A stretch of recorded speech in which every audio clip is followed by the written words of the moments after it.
Sean todos bienvenidos a Ríos de Vida, fluyendo en la gracia del Espíritu Santo. Sean todos bienvenidos a Ríos de Vida, fluyendo en la gracia del Espíritu Santo.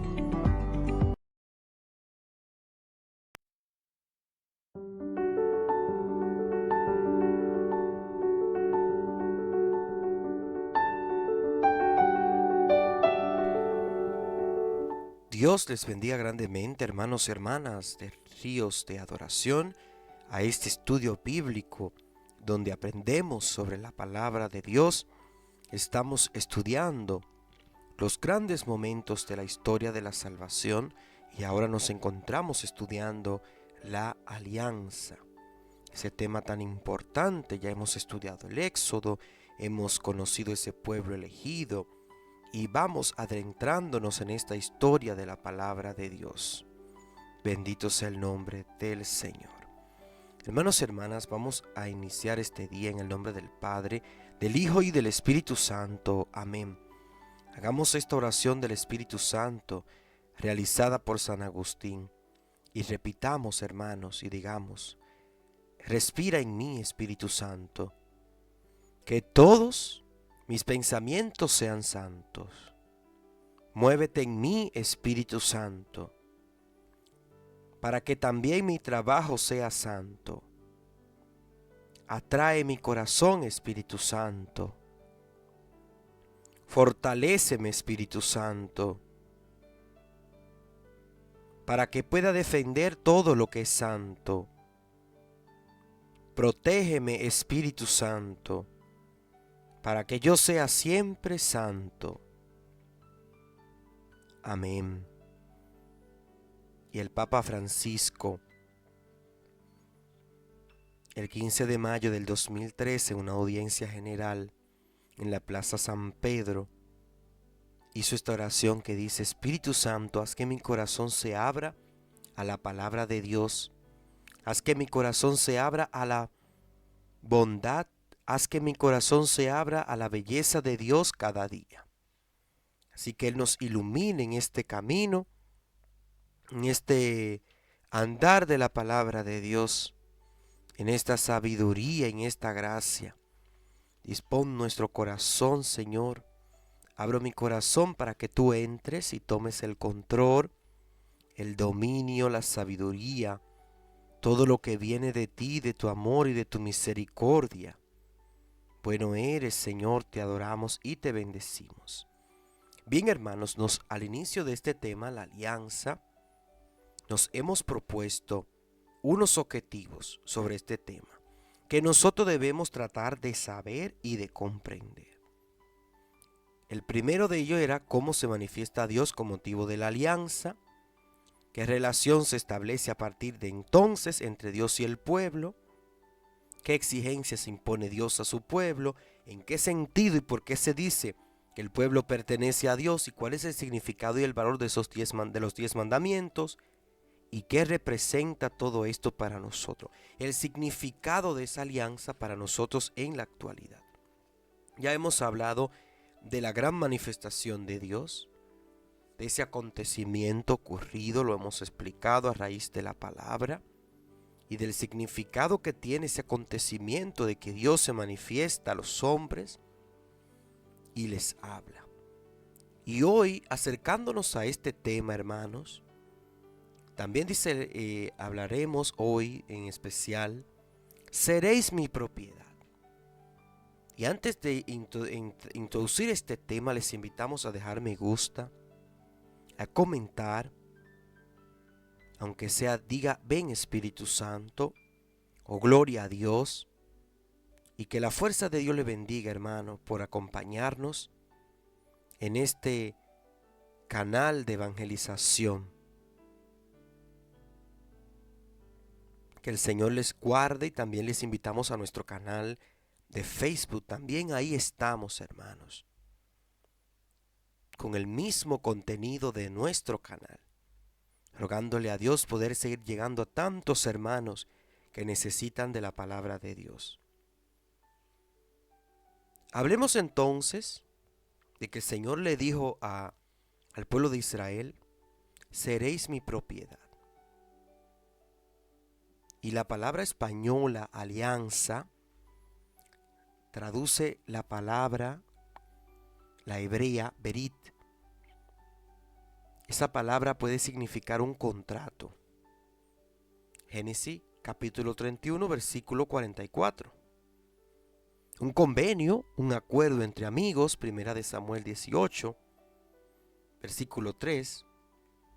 Un pacto de los súbditos con su rey, segunda de Samuel 5:3, o una alianza entre dos reyes o naciones, primera de Reyes, capítulo 5, versículo 2 y siguientes. Por otra parte, se sabe que en el Antiguo Oriente existían tratados de vasallaje que se estipulaban entre el soberano y sus súbditos. Y se ha pensado que quizá la alianza del Éxodo fue una copia de aquellos tratados antiguos. Pero eso no parece probable, porque en los tratados mencionados hay siempre un apartado dedicado a las amenazas o sanciones que sobrevendrían al que no cumpliera el pacto, cosa que no aparece claramente en los textos del libro del Éxodo. Por eso, para nosotros poder hoy determinar el sentido de la alianza, tenemos que echar por otro camino. Y en efecto, la palabra berit significa que alguien hace o toma sobre sí un compromiso solemne. Y en la práctica equivale a un juramento, hermano. Más exactamente a un juramento promisorio, un juramento en el que se promete algo de manera solemne. O sea, la expresión que se utiliza en estos casos es karat berit, que significa cortar berit, o sea, cortar berit, que se refiere al rito que acompaña al juramento. El que pronuncia el juramento pasa entre dos animales cortados por la mitad, lo que significa que si perjura, correrá la misma suerte que los animales.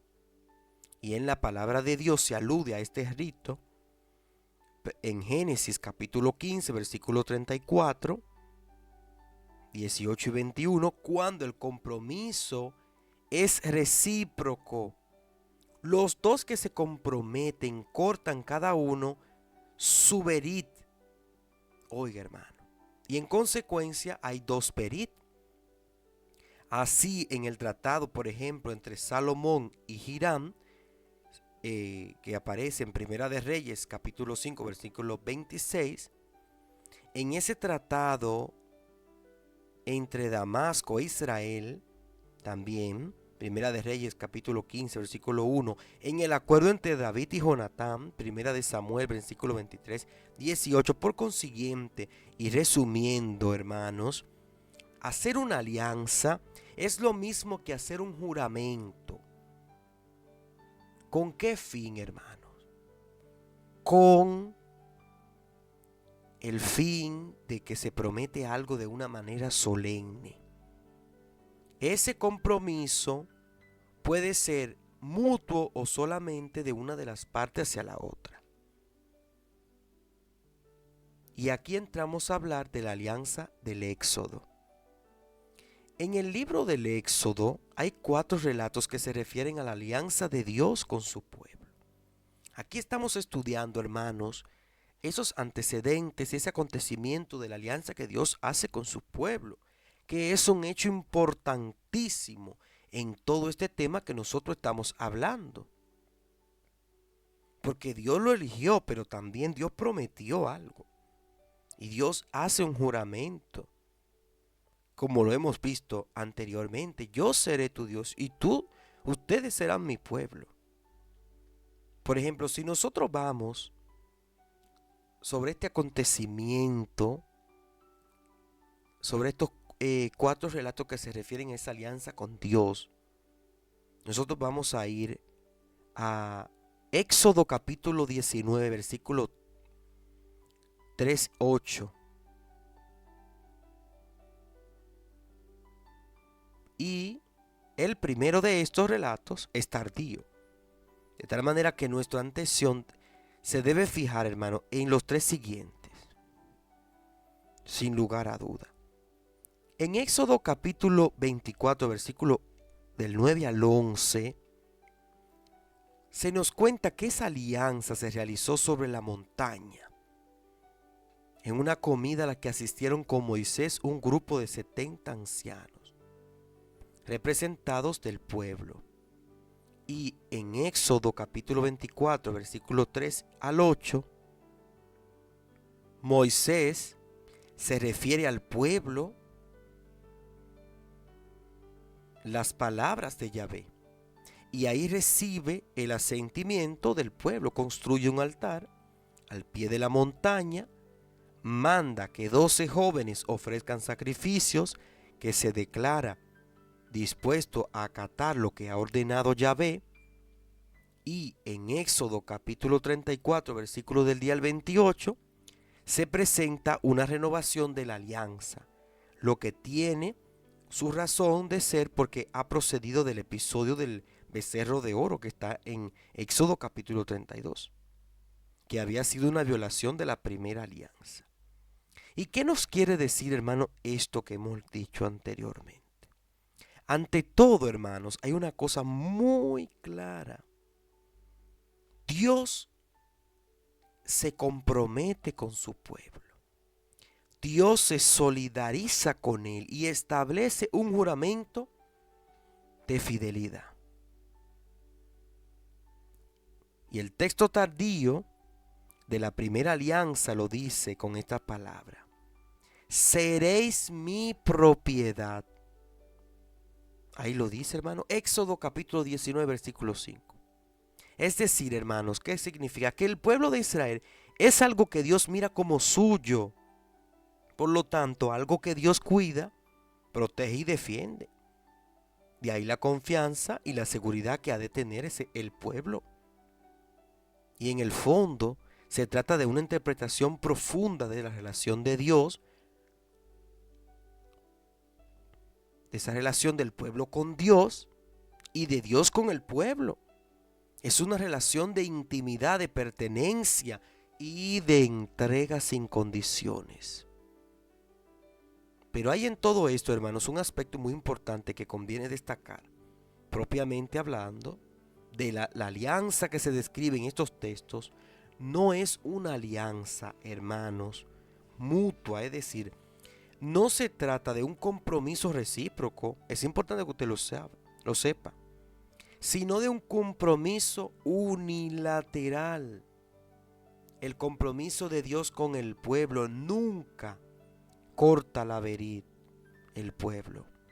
Dios es siempre quien lo hace.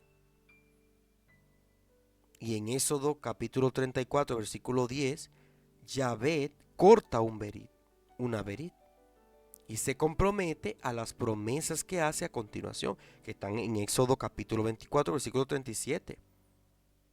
Y es de nuevo Yahvé el que corta una verid con Moisés y el pueblo, y le impone así los 10 mandamientos.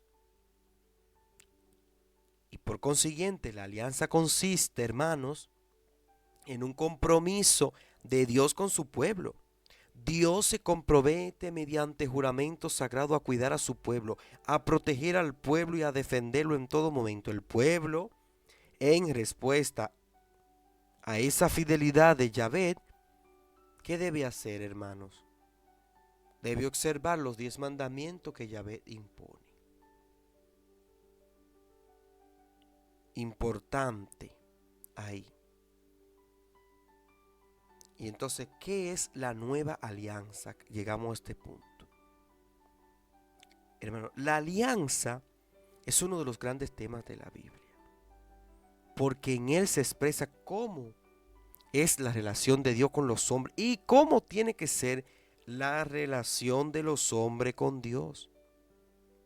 Esta alianza no faltó nunca por parte de Dios, como es natural, pero falló muchas veces por la infidelidad del pueblo de Israel ante su Dios, y usted lo sabe. Y por eso los profetas anunciaron una nueva y futura alianza. Por ejemplo, Jeremías capítulo 31, versículo 31-34, capítulo 33, versículo 14 al 21, en Ezequiel capítulo 36, versículo 22 al 32. Ahí, cuando nosotros vamos a leer esos textos, ahí se nos afirma que llegará el día en que Dios establecerá una nueva y definitiva alianza con los hombres. Es decir, hermano, Dios no cede en su compromiso ni se cansa de su fidelidad. Fundamentalmente, esto no consistirá en un código de leyes externas al hombre. Esto consistirá, hermanos, en una transformación interior en el corazón mismo de cada persona. Y esa nueva alianza quedó sellada con la sangre de Jesucristo, como afirman los textos de la institución de la Eucaristía. Evangelio según San Lucas, capítulo 22, versículo 20. Corintios. Evangelio según San Mateo, capítulo 26, versículo 28. Marcos, capítulo 4, versículo 24. Ya esa nueva alianza nos toca a nosotros tomarlo más adelante, hermanos. Hablar de ese tema más adelante. Por ejemplo, hermanos, nos corresponde hablar del hecho de que Dios le impone a su pueblo de Israel los 10 mandamientos. Pero ¿cuál es el origen de esos 10 mandamientos? Se sabe, hermanos, que en la antigüedad otros pueblos y culturas que estaban al margen de Israel tuvieron también su código de moralidad. De una manera parecido al decálogo judío. Por otra parte, por ejemplo, en la misa bíblica hay otras listas de prohibiciones, ¿verdad? Y algunas de ellas dan la impresión de la antigüedad superior a la redacción actual del decálogo. Por ejemplo, en Deuteronomio capítulo 27, versículo 15 y siguiente, hay una lista de maldiciones muy antigua, hermanos. Se dirige contra esas transgresiones que se cometían ahí en secreto y que podían escapar a los controles y el castigo de la comunidad. Por ejemplo, en Éxodo capítulo 21, versículo 12, 15 al 17, hay otra lista de actos que parece muy antigua.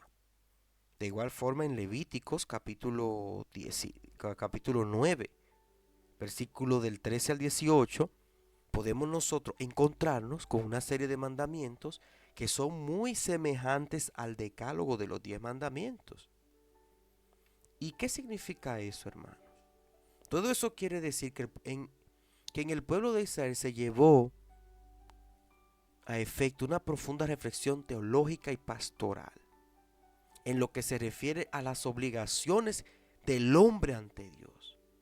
Y fruto de esa larga reflexión es el decálogo en su redacción de Éxodo capítulo 20, versículo del 1 al 20. ¿Y qué significa, hermano? La palabra decálogo significa las 10 palabras. Y fue inventada en el siglo II después de Cristo, tal como nosotros la conocemos por nuestro catecismo. El decálogo es algo distinto del que presenta la Biblia. Y en él nuestra falta de prohibición de hacer imágenes de Dios, segundo mandamiento. Y entonces, el número 10 se mantiene gracias al recurso de dividir en 2 el precepto relativo a la codicia, que es el último mandamiento. Y el texto del decálogo está en Éxodo capítulo 20, versículo 17, que se repite con algunas variantes también en Deuteronomio capítulo 5, del versículo 1 al 21. ¿Y qué sentido tiene todo este conjunto de prohibiciones que el Señor le hacía al pueblo de Israel? ante todo esto hay un hecho, hermano, que es muy evidente. El decálogo, esos 10 mandamientos, están íntimamente ligados con la alianza. Y quiere decir que Dios se compromete con el pueblo mediante la alianza. Y por su parte el pueblo tiene que responder a Dios. Y el compromiso en el que se expresa la respuesta es precisamente en ese decálogo, en el cumplimiento de esos 10 mandamientos. Por consiguiente, hermanos, esos 10 mandamientos recogen y resumen lo que debe ser el comportamiento del hombre ante Dios, ante su Dios, ante el Dios de la historia.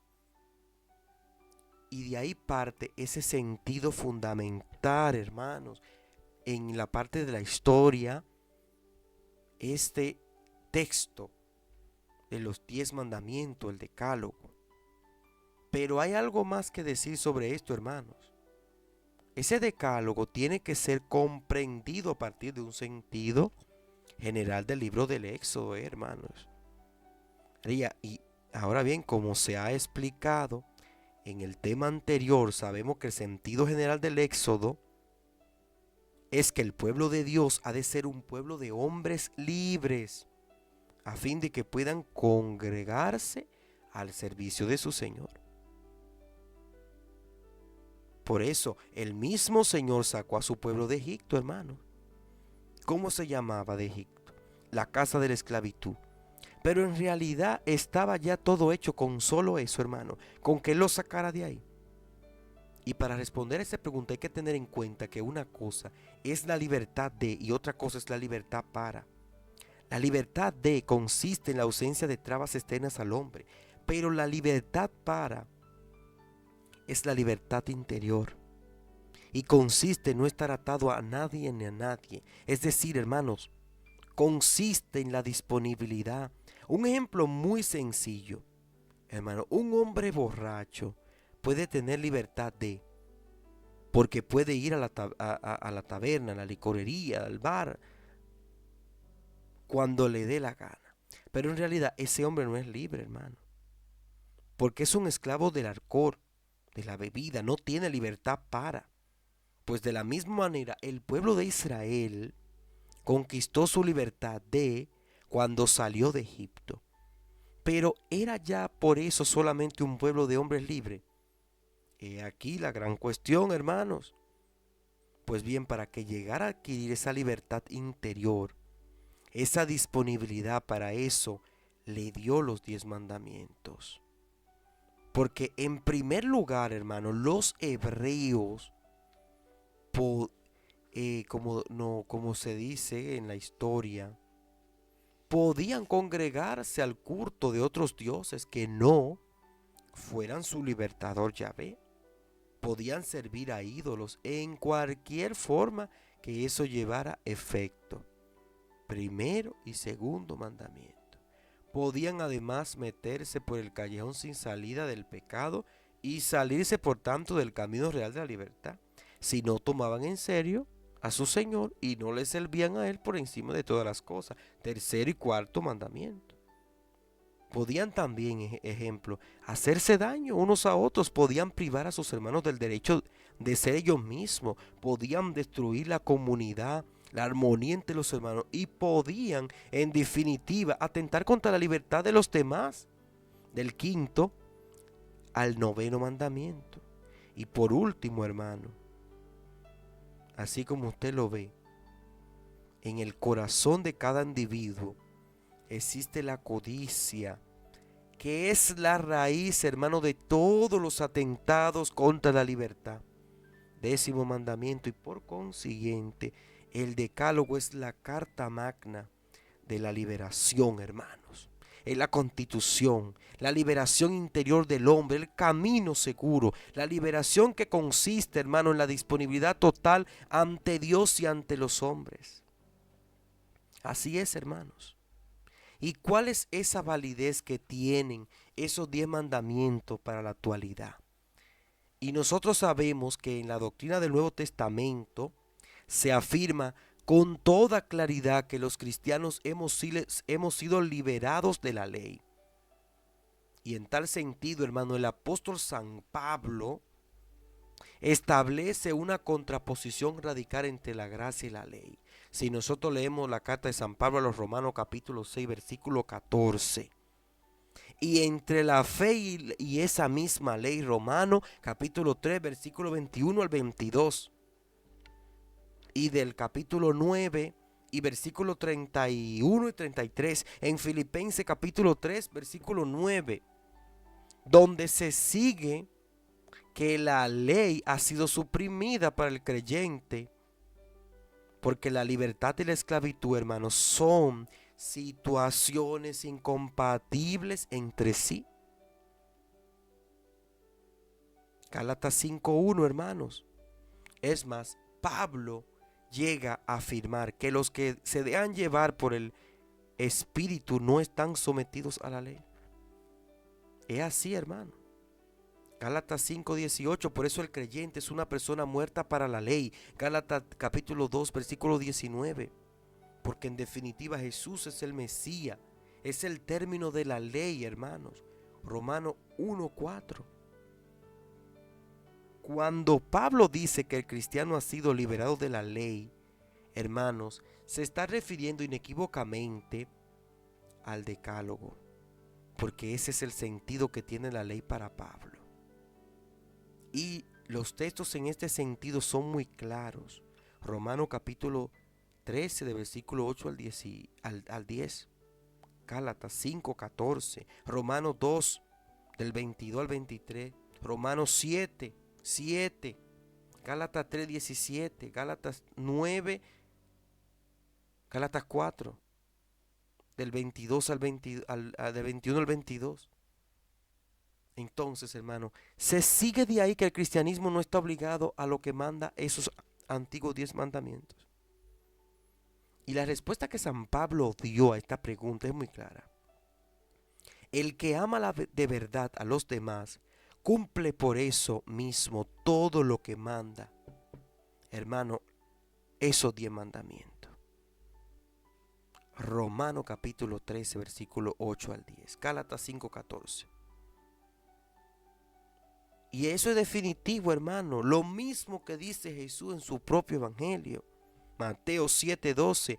En eso consiste la ley y los profetas. Es decir, toda la ley del Antiguo Testamento se resume en qué, hermano, en el amor, en lo más trascendente. Por lo demás, hermano, no parece ser obstáculo contra este planteamiento los textos evangélicos, en lo que el mismo Jesús habla de la observación de los mandamientos. Mateo 12, de 28 al 31. Ya que en esos casos, hermanos, se propone tal observación no a los seguidores de Jesús, sino a individuos que eran judíos, no solo hermanos de sangre, sino también de religión. Pero eso no quiere decir que tales palabras constituyan una enseñanza específica para los creyentes en Jesús, Hermano, para los creyentes siguen en pie los 10 mandamientos, en cuanto que establece las condiciones mínimas para amar a los demás. Lo que ocurre, hermano, es que la exigencia del amor cristiano va mucho más lejos, porque no se formula en forma de precepto negativo, sino de manera positiva, hasta amar a los demás como Jesús mismo nos ha amado a nosotros, que nosotros lo sabemos, que el Evangelio según San Juan capítulo 13, del versículo 34 y 35, nos refiere el Señor a eso. ¿Y qué resumimos de este tema, terminando este tema de la alianza? Dios estableció con su pueblo un pacto, hermano, una alianza. Esta alianza era el compromiso de Dios para qué, para cuidar y proteger a su pueblo, protegerlo. El pueblo tenía que responder a Dios haciendo qué, hermano, cumpliendo el decálogo, los 10 mandamientos. Estos 10 mandamientos eran para el pueblo la expresión concreta de su libertad. ¿Y qué entendemos entonces a partir de esto, hermano? Como en resumen, a partir de Cristo, la única ley de los cristianos es el amor. Porque el que ama cumple lo esencial que hay en los 10 mandamientos. Entonces pregúntese al final de este estudio bíblico del tema de la alianza, si usted se siente obligado por los 10 mandamientos. ¿Y en qué sentido? ¿Cómo debe organizar el cristiano su conducta? Piénselo, hermano. Analícelo. ¿Cómo debe organizar el cristiano su conducta? ¿Y en qué sentido la alianza es también para nosotros los cristianos? De ahora, de hoy en día. ¿En qué sentido esa alianza es para nosotros hoy en día? Y si usted se siente obligado por los 10 mandamientos, ¿en qué sentido? ¿Y cómo usted debe organizar el cristiano su conducta? Piénselo, hermano. Reflexione sobre eso y pidamos al Señor que nos dé fortaleza y paz. Gracias, Señor, por amarnos y bendecirnos con tu luz, por tu palabra y por tu salvación que nos da vida y que nos purifica. Gracias, Jesús, por tu palabra, por la alianza que has hecho, Señor. Permite que tu palabra haga vida en nosotros y nos purifique. Gracias, amado Cristo, por tu paz y tu salvación. En el nombre del Padre, del Hijo y del Espíritu Santo. Amén. Shalom, shalem. Hermanos, nos encontramos en nuestra próxima clase, tema 16, los profetas. Un tema muy importante que usted no debe perderse. Que Dios les guarde en su paz y en su integridad.